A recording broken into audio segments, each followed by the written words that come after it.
Assalamualaikum warahmatullahi wabarakatuh.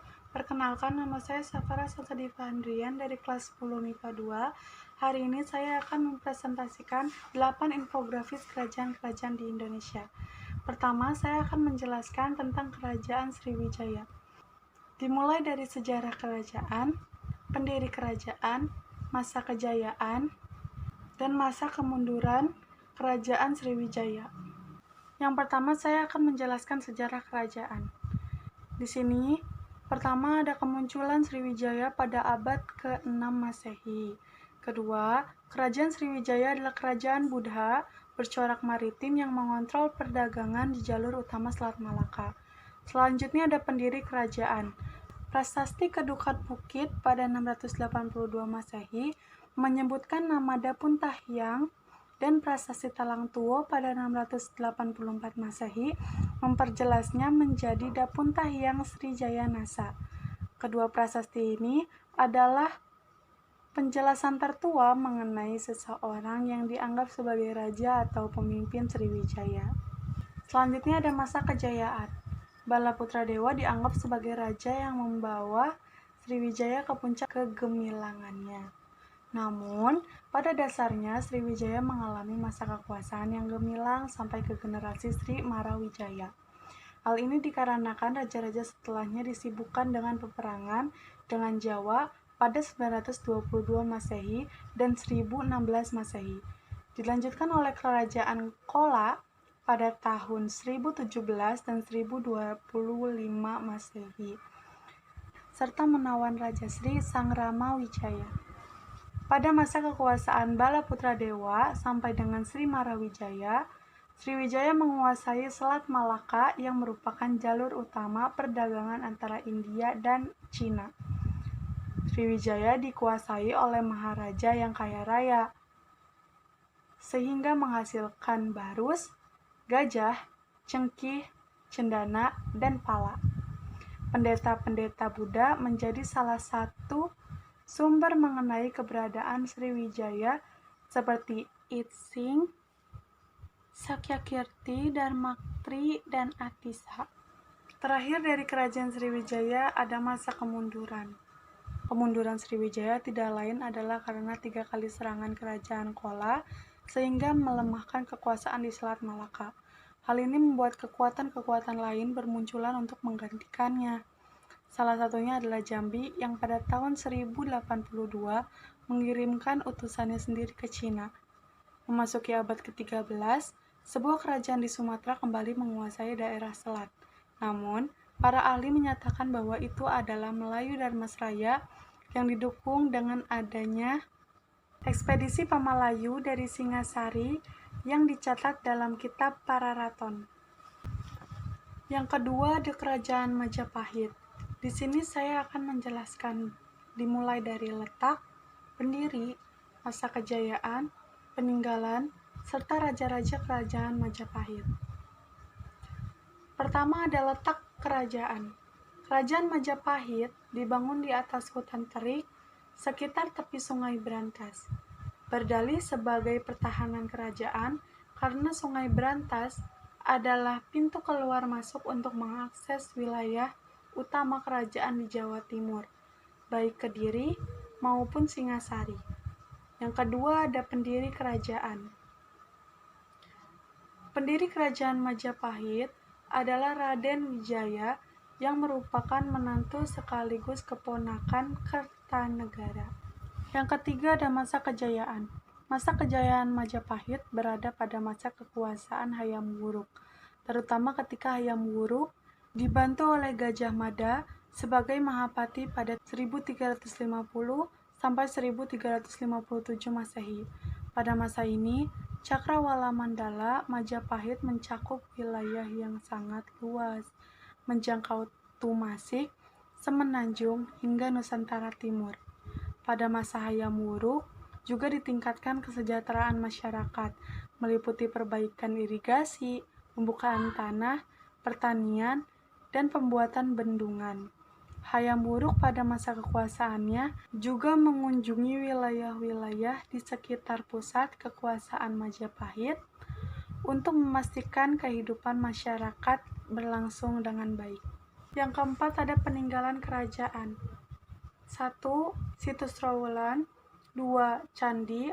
Ada Candi Suku, Candi Ceto, dan Candi Jabung. Ketiga ada Kitab Sutasoma, Kitab Nagara Kitragama, dan Kitab Pataraton. Yang keempat ada arsitektur. Dan yang kelima ada legitimasi politik. Yang kelima ada raja-raja. 1. Kerjarasa. 2. Jayanagara. Yang ketiga Tribnu Wano Tunggadewi Jaya Wisnu Wardani. Yang keempat ada Hayam Wuruk. Yang kelima ada Wikrama Wardana. Yang keenam ada Girindya Wardana. Yang ketiga Kerajaan Pajajaran. Di sini saya akan mulai dari sejarah, masa kejayaan, dan peninggalan Kerajaan Pajajaran. Yang pertama ada sejarah Kerajaan Pajajaran. Kerajaan Pajajaran adalah kerajaan yang pernah ada antara tahun 932 dan 1579 Masehi di bagian barat Pulau Jawa, Provinsi Banten, Jakarta, Jawa Barat, dan sebagian Jawa Tengah sekarang. Kerajaan ini bercorak Hindu, kemudian sekitar abad ke-14 diketahui kerajaan ini telah beribu kota di Pakuan, Pajajaran, Bogor, serta memiliki 2 kawasan pelabuhan utama di Kalapa dan Banten. Yang kedua ada masa kejayaan. Di seluruh raja yang memimpin, masa kejayaan terjadi pada saat Sri Baduga Maharaja.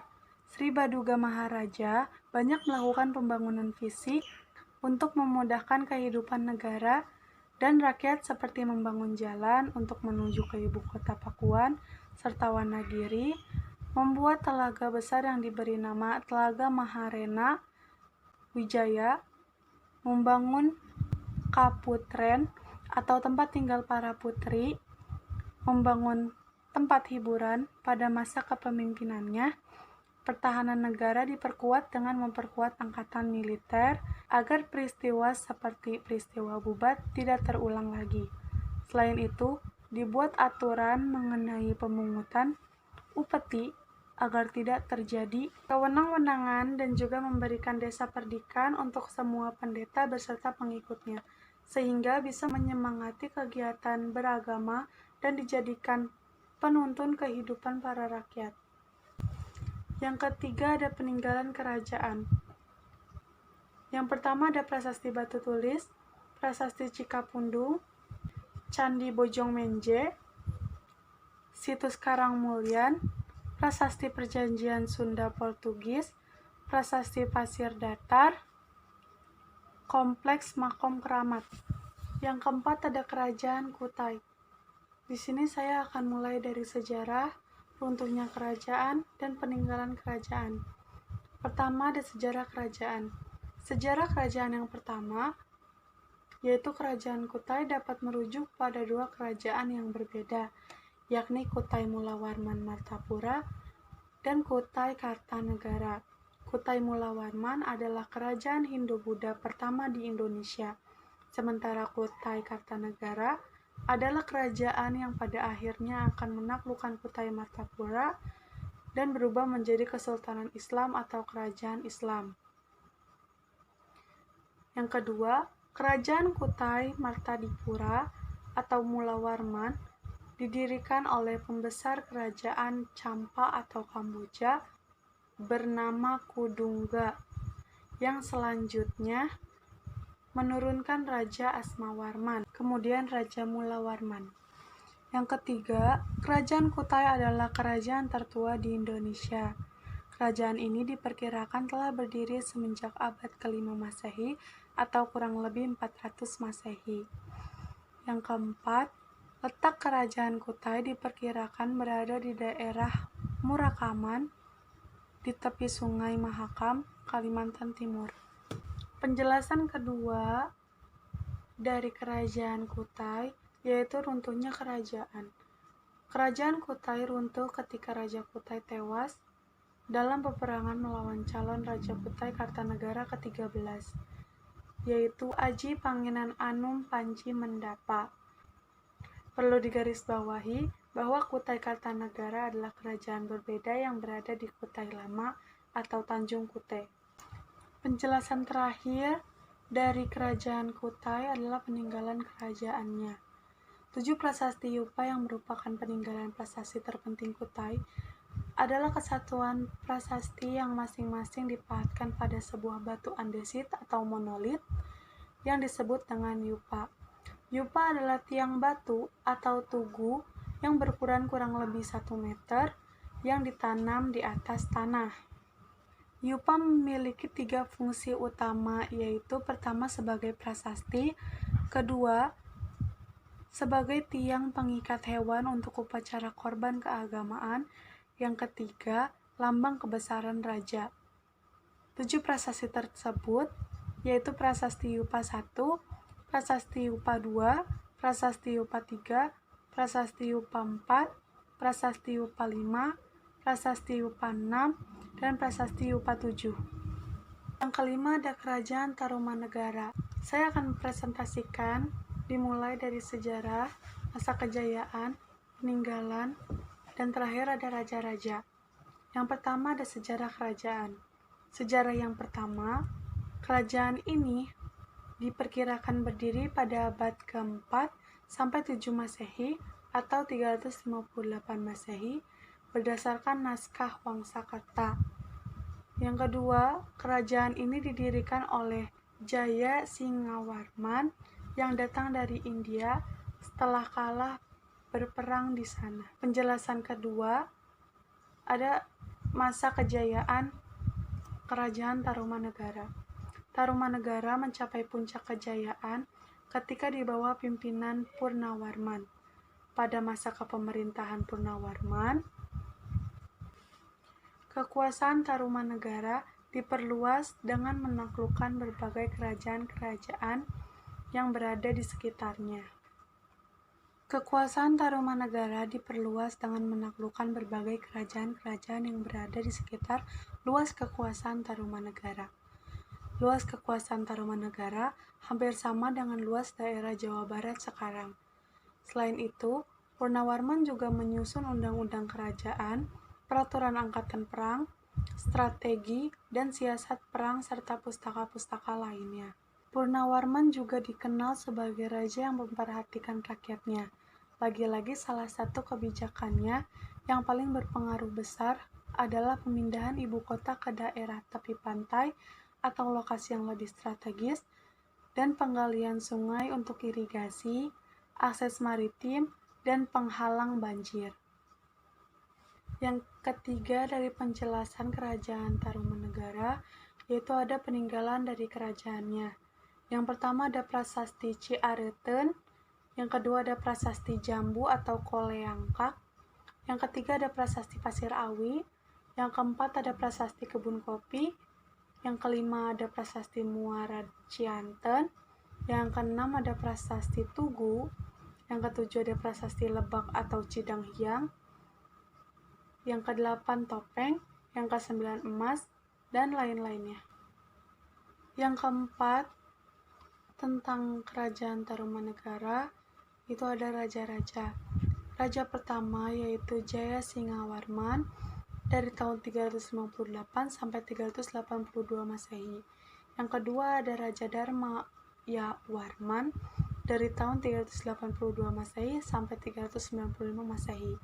Yang ketiga ada Raja Purnawarman dari tahun 395 Masehi sampai 434 Masehi. Yang keempat ada Raja Wisnuwarman dari tahun 434 sampai 455 Masehi. Yang kelima ada Raja Indrawarman dari tahun 455 sampai 515 Masehi. Yang keenam ada Raja Candrawarman dari tahun 515 sampai 535 Masehi. Yang ketujuh ada Raja Suryawarman dari tahun 535 Masehi sampai 561 Masehi. Yang kedelapan ada Raja Kartawarman dari tahun 561 sampai 628 Masehi. Yang kesembilan ada Raja Sudawarman dari tahun 628 Masehi sampai 639 Masehi. Yang ke-10 ada Raja Hariwangsa Warman dari tahun 639 sampai 640 Masehi. Yang ke-11 ada Naga Jayawarman dari tahun 640 sampai 666 Masehi. Yang ke-12 ada Raja Lingga Warman dari tahun 666 sampai 669 Masehi. Dan yang terakhir ada Raja Tarusbawa dari tahun 669 sampai 723 Masehi. 6. Ada Kerajaan Kalingga. Yang pertama, saya akan menjelaskan sejarah dari Kerajaan Kalingga. Sejarah yang pertama, Kerajaan Kalingga merupakan salah satu kerajaan bercorak Hindu-Buddha di Jawa. Yang kedua, kemunculannya diduga pada abad ke-6 Masehi, hampir bersamaan dengan pecahnya Kerajaan Tarumanegara menjadi Kerajaan Galuh dan Kerajaan Sunda. Yang ketiga, pusat kekuasaan kurang lebih ada di antara Pekalongan dan Jepara di pantai utara Jawa. Kerajaan ini didirikan oleh Prabu Wasnumurti. Yang keempat, Kerajaan Kalingga bertahan kurang lebih selama 1 abad. Penjelasan kedua dari Kerajaan Kalingga yaitu keruntuhan kerajaannya. Kerajaan ini runtuh setelah Ratu Shima membagi Kerajaan Kalingga menjadi 2 untuk anak-anaknya. Kedua kerajaan ini nantinya akan bersatu kembali ketika Rakai Pangkaran atau Medang menikah dengan Satya Darmika atau Keling dan membentuk Wangsa Shailendra. Yang ketiga, saya akan menjelaskan tentang raja dan peninggalan-peninggalannya. Yang pertama ada Raja Prabu Wasnumurti dari tahun 594 sampai 605 Masehi. Yang kedua ada Prabu Wasyogeni dari tahun 605 sampai 632 Masehi. Yang ketiga ada Prabu Kiratasingha dari tahun 632 sampai 648 Masehi. Yang keempat ada Prabu Kartikeya Singha dari tahun 648 sampai 674 Masehi. Yang kelima dan peninggalannya, yang pertama ada Prasasti Rukmas dan Prasasti Sojomerto. Yang kedua ada Candi, yaitu Candi Angin dan Candi Bubrah. Yang ketiga ada Berita Cina.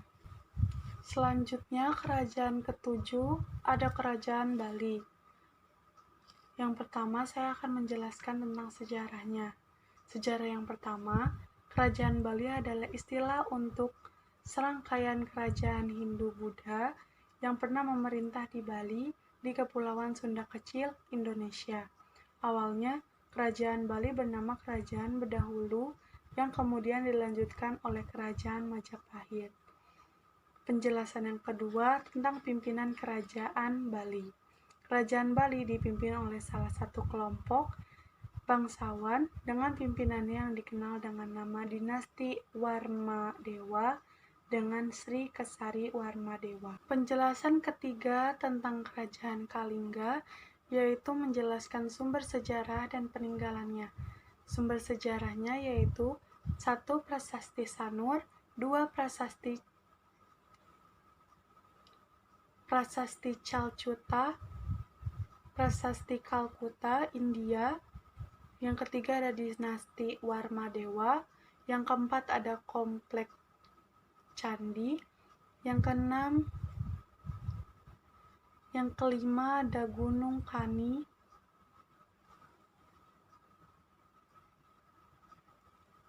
Yang keenam ada Gunung Kani atau Tampak Siring. Gunung Kahi atau Tampak Siring. Dan peninggalannya yaitu Prasasti Blanjong. Yang kedua ada Candi Padas di Gunung Kawi. Yang ketiga ada Candi Yen Mangenin. Yang keempat ada Pura Tirta Empul. Yang terakhir ada Pura Panegil Dharma. Pada penjelasan keempat yaitu penjelasan tentang masa kejayaan Kerajaan Bali. Pada masa pemerintahan Dharma Udayana, sistem pemerintahan kerajaan Bali semakin jelas. Perkawinan antara Dharma Udayana dengan Mahendradatta yang merupakan putri dari Raja Makutha Wangsa Wardhana dari Jawa Timur, sehingga kedudukan kerajaan Bali semakin kuat. Penjelasan kelima yaitu masa keruntuhan. Kedatangan Gajah Mada dari kerajaan Majapahit ke Bali adalah ingin menaklukkan Bali di bawah pimpinan kerajaan Majapahit. Tapi karena tidak mampu, Patih Majapahit mengajak Ki Kebo Iwa ke Jawa, dan di sana Kebo Iwa disuruh membuat sumur, dan setelah sumur tersebut selesai, Ki Kebo Iwa dikubur hidup-hidup dengan tanah dan batu. Lalu dalam Lontar Bali, Ki Kebo Iwa tidak bisa dibunuh dengan cara yang mudah seperti itu. Tanah dan batu yang dilemparkan ke sumur balik dilemparkan ke atas. Akhirnya ia menyerahkan diri hingga ia merelakan dirinya untuk dibunuh, baru ia bisa dibunuh.